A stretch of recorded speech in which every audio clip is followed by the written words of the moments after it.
Tere, armsad inimesed! Täna ma lähen ühte põnevasse kohta, väikese järve äärde ja ma räägin teile ühe põneva loo.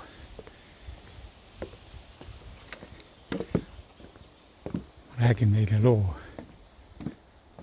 kommunikatsioonist.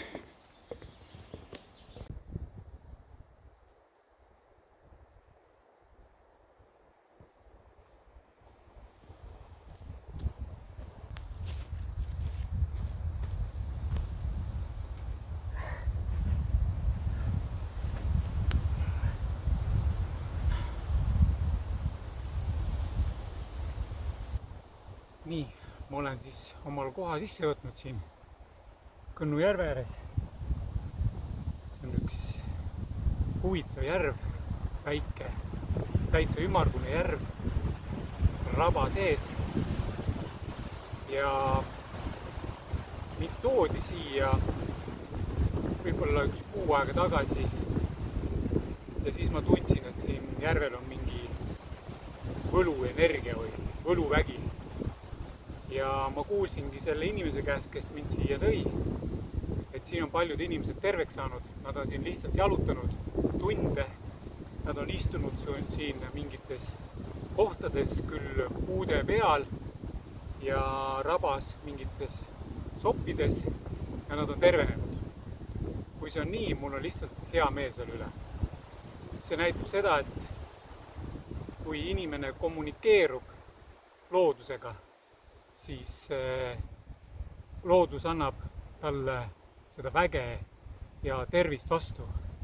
Kõik on inimeses endas kinni, kas ta tahab või ei taha seda. Ja täna ma räägingi teile kommunikatsioonist, kui oluline on kommunikatsioon elus. Et meie elukeskkond on kõik kommunikatsioon. Kõik suhtleb siin. Absoluutselt, mida sa näed, mida sa ei näe, mida sa tunned, mida sa ei tunne. Kõik suhtleb omavahel. Ja me oleme suures kommunikatsioonis. Nüüd vahe on ainult selles, millises kommunikatsiooniruumis sa oled. Kas sa oled tehnoloogilises või naturaalses. Et see on väga suur vahe. Ja energia kvaliteet sõltub ka sellest, millises kommunikatsiooniruumis sa kommunikeerud. Täpselt sellist energiat sa saad, sellist energiat sa vahetad. Ja inimesed mõistavad seda kommunikatsiooni kui edasi-tagasi kommunikatsiooniks. Võib-olla teist mõni on käinud loengutel, kuulanud suurtelt äri- või elutreeneritelt, et kogu sinu edu alus on kommunikatsioon, tahe, julgus ja tegutsemine. Siis tegelikult see kommunikatsioon ongi elu funktsioneerimise alus. Et sa elad täiuslikku elu ja sinu eesmärgid realiseeruvad, kui sa vahetad täiuslikult energiat. Ja sa saad täiuslikult energiat vahetada ainult sellel tingimusel, kui sul on kommunikatsioon täiuslik. Te olete võib-olla olnud suhetes, kes te mõtlete, et miks teie suhe ei toimi. Aga võib-olla istuksite maha ja räägiksite, et võib-olla on mingi kommunikatsioonilünk kusagil. Võib-olla te ei räägi omavahel piisavalt asju lahti, rahulikult, kannatlikult. Ja sellest tekivadki pinged, arusaamatused, saladused, varjamised, kõik sellised omadused, mida inimesel ei ole vaja. Nii et mida kvaliteetsem on teie kommunikatsioon, seda kvaliteetsem on teie elu. Et kommunikatsiooni energiavahetuses on ülioluline roll. Kogu elukeskkonna kommunikatsioon, muld, õhk, vesi, miljonid organismiliigid juhitakse kõiksuse kaudu. Ja mõnel on see side ära lõigatud. Ja on juhitav tehisintellekti kaudu. Nii et kui te pistate oma nina arvutiekraanidele ja surfate internetis, siis te olete täielikult tehisintellekti maailmas. Ja see ei ole kõiksuse loodud. informatsiooni- ja kommunikatsiooniruum. Tehisintellekt on selle maa eluprogrammi sisse tunginud viirus. Ja see on muutnud inimesed viiruseks. Selle viiruse tuumajõud on hirm. Ja see viirus jagab seda hirmu läbi inforuumi inimeselt inimesele. Inimesed on selle viiruse majakad, nad on selle edasikandjad. Nii et mõelge väga hoolega, millist kommunikatsiooniruumi te vajate, milline on teie kehale, hingele, vaimule vajalik, et te saaksite elada täiuslikku elu. Muutke oma kommunikatsioonikanalid täiuslikuks. Hirm on blokeerinud inimestes ära kõik jumalikud võimed ja tööriistad. Suurem osa inimestest lihtsalt kulgevad siin eluprogrammis kui hingetud zombid. Ja nad ootavad selles füüsilises kehas, suurtes hirmudes oma viimset päeva. Ja kui sinu keha on lõpetanud eksisteerimise siin eluprogrammis, siis see hirmudes hing liigub järgmisesse vanglaplaneeti. Nii et sa pead olema väga teadlik ja tark oma otsustes ja tegema õiged otsused. Ja mis on need õiged otsused, mis oleks vaja sul täna teha, mitte homme? Sul on võimalik pääseda igavesti sellelt vanglaplaneedilt ja teistelt vanglaplaneetidelt. Kui sa alustad suhtlemist, kommunikatsiooni oma hinge, keha ja vaimuga, sul tuleb harmoonia tekitada iseendas. Pea meeles, siin eluprogrammis oled kõige tähtsam sina. Sina oled number 1.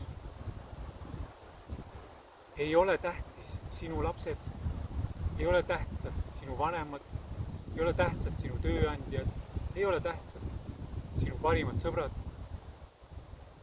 Sest et kõigil on kindlaks määratud eluprogramm, hingetee. Ja nendel kõigil on vaim, kes neid aitab.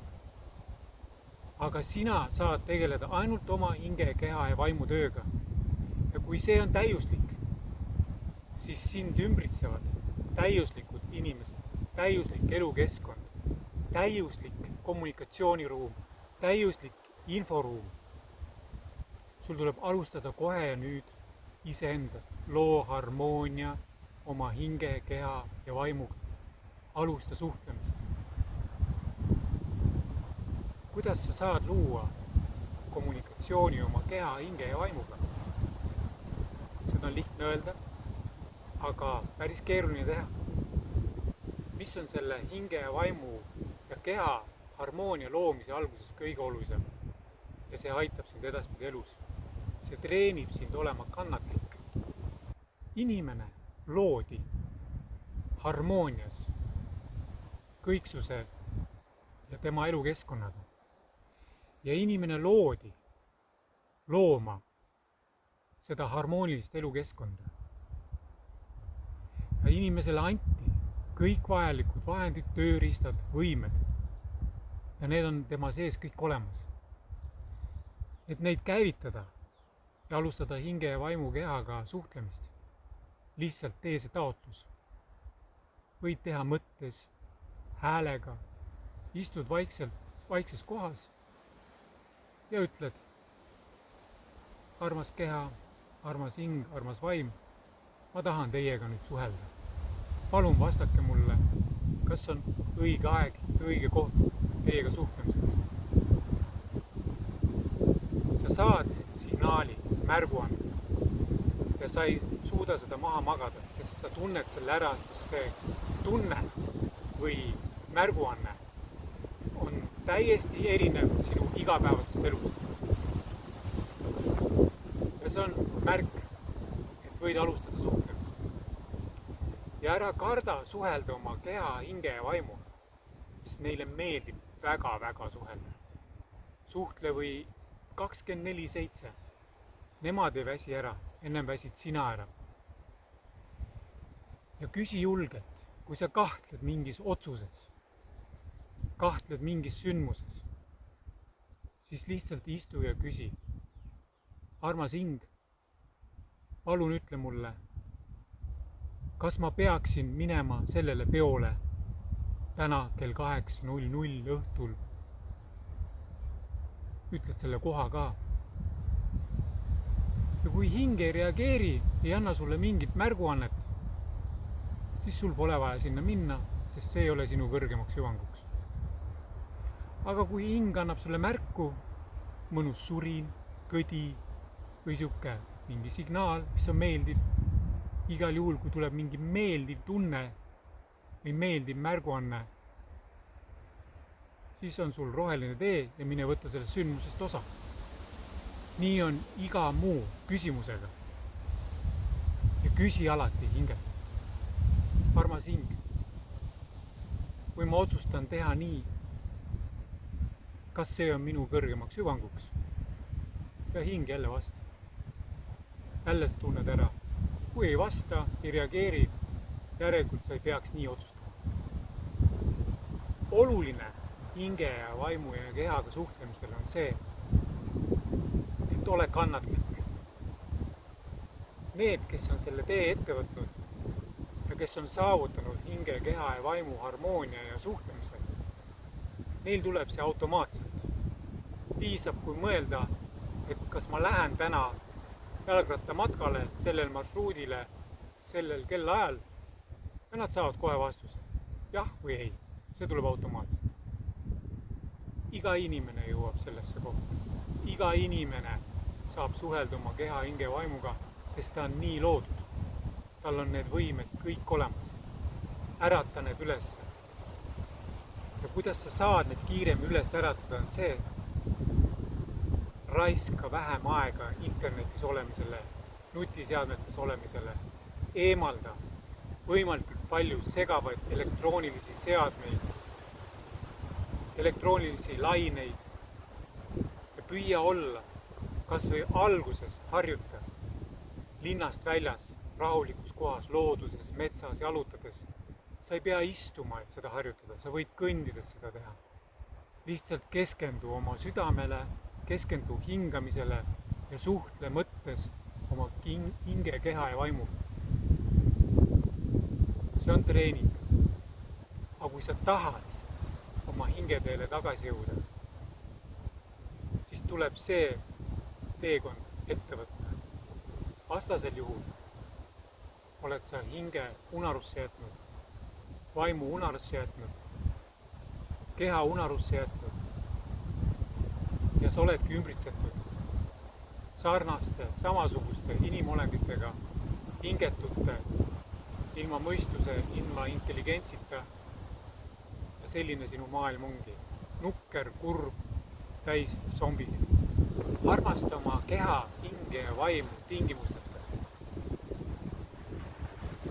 Ja su keha, hing ja vaim juhatavad sind õigel teele. Sätivad sinu ette täpselt need õiged inimesed, kes on sinu kõrgemaks hüvanguks. Ja need inimesed ja need situatsioonid, mis sinu elus tekivad, need on kõik sinu kõrgemaks hüvanguks ja tingimusteta. Nad hoolivad, armastavad, austavad sind sama palju, kui sina hoolid, armastad ja austad oma hinge, keha ja vaimu. Suhtle oma hinge, keha, vaimuga igal hommikul, kui ärkad. Ütle oma elukaaslane, kui sul on elukaaslane, või lapsed, tere hommikust. Samamoodi ütle tere hommikust ka oma kehale, hingele, vaimule.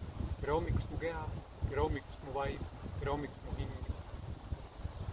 Palun käivitage minu keha, käivitage minu mõistus, käivitage minu süda ja juhatage mind tänasel päeval minu õigel hingeteel. Hoidke ja kaitske mind minu kõrgemaks hüvanguks. Sa võid neid sõnu sättida nii palju, kui ise tahad. Oluline nad tulevad sinu hingest, sinu moodi, sinu sõnadega, et sul nad jääksid meelde ja saaksid neid korrata igal hommikul, igal õhtul. Õhtul, kui magama lähed, ütled sa samuti hea tööd oma hingele, kehale, vaimule ja oled tänulik selle päeva eest, et nad olid sinuga koos sellel sinu hingeteel, sinu kõrgemaks hüvanguks. ja jäta meelde, kõiksus on andnud inimesele lihtsad reeglid elamiseks. Armasta oma keha, hinge ja vaimu, suhtle oma keha, hinge ja vaimuga, tegutse ainult oma keha ja hinge ja vaimu juhendamise järgi. Ja jäta meelde elu ainus reegel. See on kõigil inimestele see üks reegel. Tee teistele ainult seda, mida sa tahad, et sulle tehakse. Soovin teile kõigile valgust, aega ja armastust.